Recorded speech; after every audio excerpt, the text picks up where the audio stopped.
Selamat pagi Pak dosen dan teman-teman. Terima kasih atas kesempatan yang diberikan kepada saya. Di sini saya akan menjelaskan tentang kegawatan darurat sistem neurologi stroke. Di sini ada latar belakang.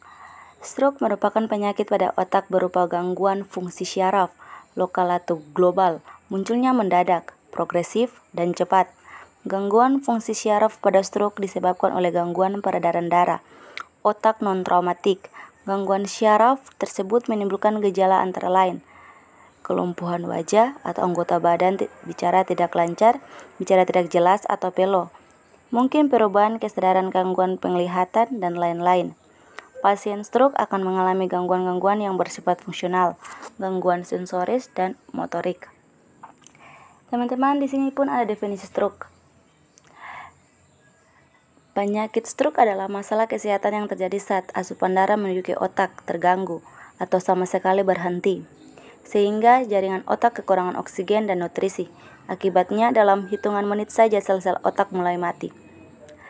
Adapun jenis-jenis stroke, teman-teman. Jenis-jenis stroke ini terbagi menjadi dua, yaitu stroke iskemik dan stroke hemoragik.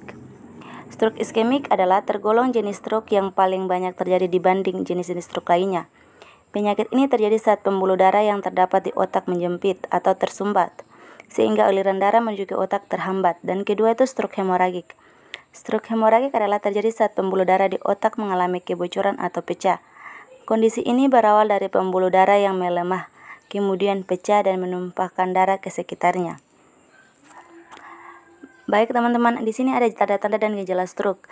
Terbagi menjadi 5, yaitu yang pertama sakit kepala tiba-tiba, yang kedua kehilangan keseimbangan, bermasalah dengan berjalan, yang ketiga kehilangan kesadaran atau koma, dan keempat itu vertigo dan pusing, dan kelima penglihatan yang buram dan menghitam. Adapun penyebab stroke, teman-teman. Penyebab stroke ini terbagi menjadi 3, yaitu penyebab stroke iskemik, penyebab stroke hemoragik, dan penyebab stroke ringan. Adapun faktor-faktor risiko stroke. Faktor-faktor risiko stroke terbagi menjadi 3, teman-teman. Yang pertama itu faktor risiko gaya hidup, yang kedua faktor risiko medis, dan ketiga faktor lainnya. Di sini ada kesimpulan. Penyakit stroke adalah penyakit pembunuh darah otak yang ditandai dengan rusaknya jaringan otak.